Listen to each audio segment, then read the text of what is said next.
जिंदा है, जिंदा है, जिंदा है, जिंदा है, जिंदा है, जिंदा है, जिंदा है। ठीक है, फिर हम ये पढ़ देंगे, हम ये कोड भेज देंगे, हम वकालत नहीं करेंगे। हम लोग यही कर रहे हैं ना। हम तरीका तो नहीं होता, ये तो ज्यादती है। क्या जाती है? कोर्ट से ताना यार बनाया हुआ है, ताना मुझे बनाया बताओ, हुआ है, एक मुझे बताओ कभी भी ऐसे हुआ है कि 1 मीटर पे बेस हो रही हो, फिर 342 एप्लीकेशन में डाला ना, और वो फाइनल आर्गुमेंट यही डॉलर ये तरीका होता है। इसीलिए डाला तो तभी अंदर चला गया ना वो। अगर ये बुर्ज खलीफा हमारे ऊपर बैठे होंगे तो हमें इंसाफ, तो एक वकील को जब इंसाफ नहीं मिलेगा तो किसको मिलेगा? मॉडल फॉर्मेलिटी से कोर्ट को पूरी करनी, करना जो मर्जी है, रूल ऑफ लॉ नहीं है। तो पूरा करें, फॉर्मेलिटी तो पूरी इसीलिए तो यही कहा ना हम लोगों ने, यही कहा कि आप पहले एप्लीकेशन पे तो सर डिसाइड सारे आईएसआई वाले आएंगे अदालत में, रोक रहे हैं, मुझे रोका है अदालत के अंदर जाने का। कहते मैंने उन्हें बताया मैं मुल्जिम हूँ, आपको नहीं पता।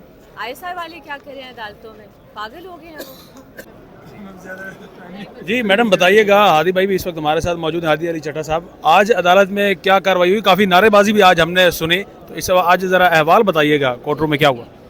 आज हमें 7 साल की सज़ा सुनाई जानी थी, लेकिन हमने सुबह ट्रांसफ़र एप्लीकेशन हाई कोर्ट में दायर की है। हमें तो नहीं उम्मीद थी कि ये रुकेंगे, क्योंकि कानून का कोई भी तकाजा इधर पूरा नहीं हुआ, लेकिन कानून वाज़े अल्फाज में ये कहता है कि जिस सेकंड आप डायरी करवा दें ट्रांसफ़र एप्लीकेशन को, तो जज साहब उस पर जजमेंट नहीं पास कर सकते। तो अल्लाह ताला का बड़ा करम है हम पर कि हमें कुछ दिन और आज़ादी के दिए गए हैं कि हम आप सबके साथ टाइम स्पेंड कर सकें, अपनी फैमिलीज़ के साथ थोड़ा और टाइम स्पेंड कर सकें, अपने क्लाइंट्स के केसेस को थोड़ा सा तवज्जो देकर फिर अंदर जा सकें। तो बस सबका बहुत शुक्रिया कि आप सब आज हमारे साथ आए। इसमें थोड़ी सी जी मैं वजाहत भी कर दूं कि आज 342 की एप्लीकेशन में बहस भी हुई। ये वो एप्लीकेशन है जो हमने जज साहब को जमा कराई और सारे फैक्ट्स बताए कि आपने कल 13 सवालों के सवालनामा जो प्रोसिक्यूशन ने दिया था उसको रद्द कर दिया, क्योंकि प्रोसिक्यूशन और स्पेशल प्रोसिक्यूटर इस काबिल नहीं है कि वो सारा एविडेंस कन्फ्रंट करा सकते हैं एक्यूज को। तो आपने 10 बजे खुद डिक्टेट कराया 33 सवालों का 342 का सवालनामा, हमें 10 बजे रिसीव कराया। 10 बजे आपने हमें दिया और 10 से 2 बजे तक मुतवातिर केस लगता रहा, 4 दफ़ा बहस होती रही सारा दिन। 2 बजे आपने कहा कि इसका जवाब दें। आपने हमें सिर्फ 4 घंटे दिए 342 का सवाल जमा कराने के लिए, जवाब जमा कराने के लिए। तो अगर हमने कल जमा नहीं कराया और आपसे रिक्वेस्ट किया कि हमें डेट दें आज की, तो आपने हमें डेट नहीं दी, बल्कि स्टेट डिफेंस काउंसिल जो सरकारी वकील मुतय्यन किया गया है उससे सवालनामे के जवाब ले लिए हैं। 342 का बयान मुल्ज़िमान का बयान होता है, उसके ऊपर ना हमारे साइन है ना अंगूठा है, हमारी तरफ से जमा करा दिया गया है। उसमें हमने कहा कि हमें आज मौका दें, हम आपको 342 का जवाबनामा दें, तो उन्होंने उस एप्लीकेशन पर फैसला नहीं कर रहे थे, जिसमें हमने कहा पहले से फैसला करेंगे फिर बहस सुनेंगे। बट उन्होंने उसका फैसला किए बगैर प्रोसिक्यूशन को कहा कि आप बहस शुरू करें फाइनल जजमेंट के लिए। तो हमने वहां उन्हें रोका कि सर आप पहले एप्लीकेशन फैसला करें, 342 का जवाब लें। हमारी लिस्ट ऑफ विटनेसेस है, 18 गवाहों को हमने उसमें नामजद किया है कि इनको बुलाएं, इनकी शहादत रिकॉर्ड कराएं, हम इन चीफ रिकॉर्ड कराएंगे, आप इस पर जिरा कर लें।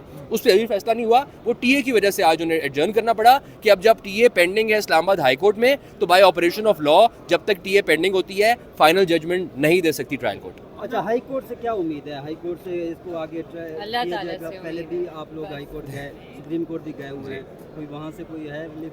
देखें उम्मीद जो है वो आइन और कानून की अमलदारी से सब पाकिस्तानियों को होती है। सब पाकिस्तानी जब किसी अदालत से रुजू करते हैं, आइनी अदालत से रुजू खास तौर पे जब करते हैं, तो वो उम्मीद करते हैं कि कानून में जो चीज़ लेआउट है उसको फॉलो किया जाएगा। इस ट्रायल कोर्ट ने तो सीआरपीसी की कोई प्रोविजन फॉलो नहीं की। इसको तो हम बरमला कहते रहे, ये 2 दिन की पेशेंट डालते रहे, दिन में 5 दफ़ा कॉल करते रहे, इन चीफ हमारी गैर मौजूदगी में हुई, क्रॉस हमारी गैर मौजूदगी में हुई, और 342 भी हमारी गैर मौजूदगी में स्टेट डिफेंस काउंसिल से करा दिया गया है। तो आप हमारा ट्रायल इन एब्सेंशिया कर लेते। ये समझते हैं कि हम उन अफराद में से हैं जो मफरूर हो जाएंगे, एब्सकॉन्ड कर जाएंगे और 512 का चालान बनवा के अपना ट्रायल कराएंगे। हम इस ट्रायल कोर्ट में हर पेशी पे हाजिर हुए हैं और हम इसके सामने रिक्वेस्ट करते रहे हैं कि हमें भी हमारे हिस्से की वकालत करने दें। हम खुद भी वकालत के पेशे से मुंसलिक हैं, इस प्रोसेस को जानते हैं, हमें बहस तो करने दें। सिवाय मेरी 265 की एप्लीकेशन पे आर्गूमेंट के अलावा कोई और चीज़ अदालत ने हमारी रिटेन नहीं की। हमें सुनना भी गवारा नहीं किया। इमाम की 265 की भी उन्हें नहीं सुना और भी किसी चीज़ पे नहीं सुना, 342 पे भी नहीं सुना। हमें क्रॉस करने का मौका भी नहीं दिया। कल हमारी दरखास्त क्रॉस करने की जो थी कि हमें क्रॉस एग्जामिनेशन करने दें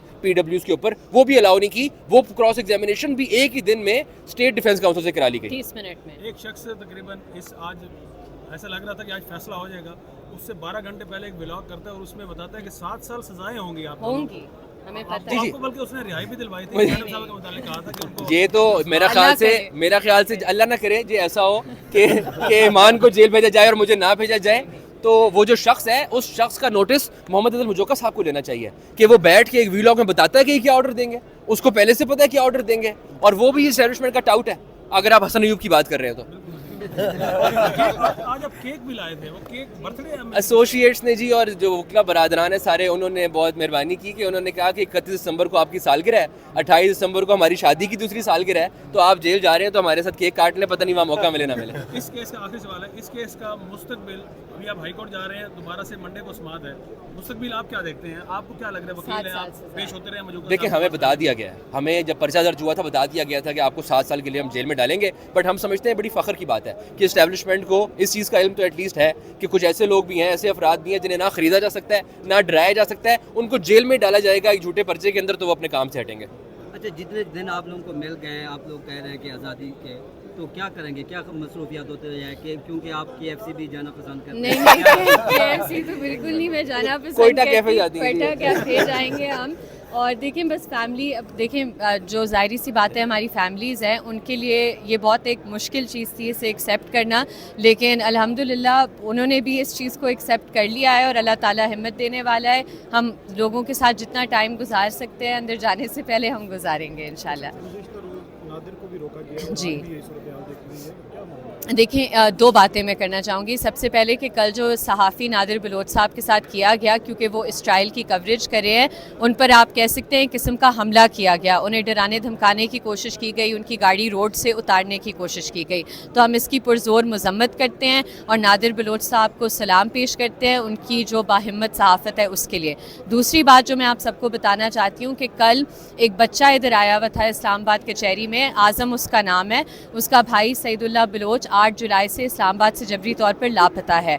वो बच्चा मुझसे मिलने आया था क्योंकि हम उनके वकील हैं हाई कोर्ट में और इधर कचहरी में, और जैसे ही हम निकले थे कल अदालत से तो आज़म को रफ़ाकत SHO ने उठाया, उसे जबरन लापता किया। हमें नहीं पता था पूरी रात तकरीबन 2 बजे तक कि वो कहाँ है। 2 बजे जाकर आज़म और मजीद जो दूसरा बलोच स्टूडेंट था जो उसके साथ उठाया गया था, उन्हें 2 बजे रात के रिलीज़ किया गया है। और उनको, सॉरी मैं आपकी बात में ऐड कर दूं कि उनको वहाँ पे वो तड़ियाँ लगाते रहे पुलिस वाले कि तुम्हारे वकला को तो हम कन्विक्शन करा के जेल में डाल रहे हैं, अब तुम्हारे लिए कौन बोलेगा, तुम क्या करोगे। ये अल्लाह का शुक्र है और उनके लिए बहुत लम्हा फिक्री है कि हम नहीं थे, मगर बहुत सारे वकला थाने में थे, बहुत सारे वकला उनके लिए मुतहर्रिक थे, और जब तक वो रिलीज़ नहीं हुए वो वकील थाने में रहे। उन वकीलों ने तदारुक किया, तहरीक की और उनको निकलवा के रात को 2 बजे आए।